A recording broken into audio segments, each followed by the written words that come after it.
Assalamu alaikum, Sayyidi. Walaikum salam wa rahmatullah. Maulana, is the experience of crawling insects and biting creatures in khalwa the same exact experience of what average people are going to experience when barzakh merges with dunya, like Bird Box? The experience of khalwa, yeah.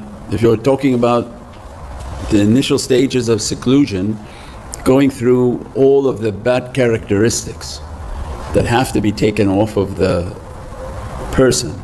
That in our life we collect all our bad characteristics and bad actions, they manifest as energies in the grave. So as soon as you enter into the grave, these energies have to be resolved. The bad will manifest as bad creatures. And then these creatures, because they have nowhere to go, they're in the grave, come after you. And in the seclusion and in the grave, then you have to push away these energies and rid yourself of these energies. Seclusion is one process for the shaykh to be educated in that understanding.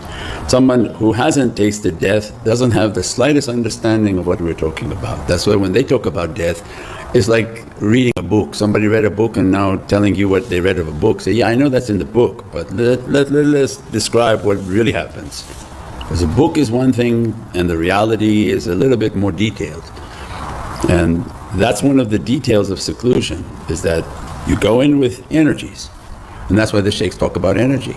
People think it's an action and what will happen with this action? Oh, that action will actually be a horrific creature, that when Allah lock you in a box is your grave, that creature now is something you have to deal with.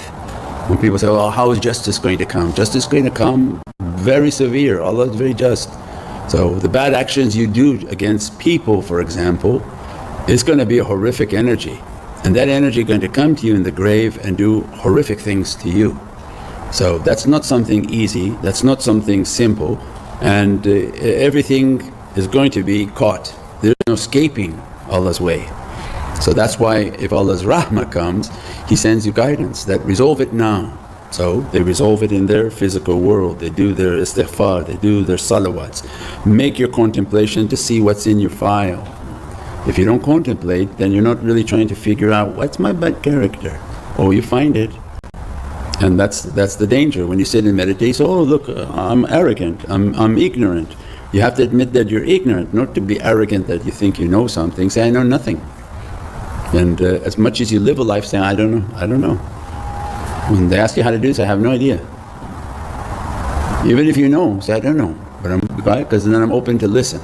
So arrogance, pride, all of these characteristics will come through tafakkur and meditation. If a person doesn't meditate, they never catch what's wrong. And it just keeps getting stronger and stronger until it become like the movie The Hulk, where it's a green, horrible, big creature. And then you say one thing, he comes out and then want to punch you. So we don't want the nafs and shaitan to become strong, we want to collapse it. So on every ability you have to collapse your ego. When someone asks you about something, give the information, be nothing. Collapse yourself, step on yourself. It's not easy, and this is the life of tariqah, inshaAllah.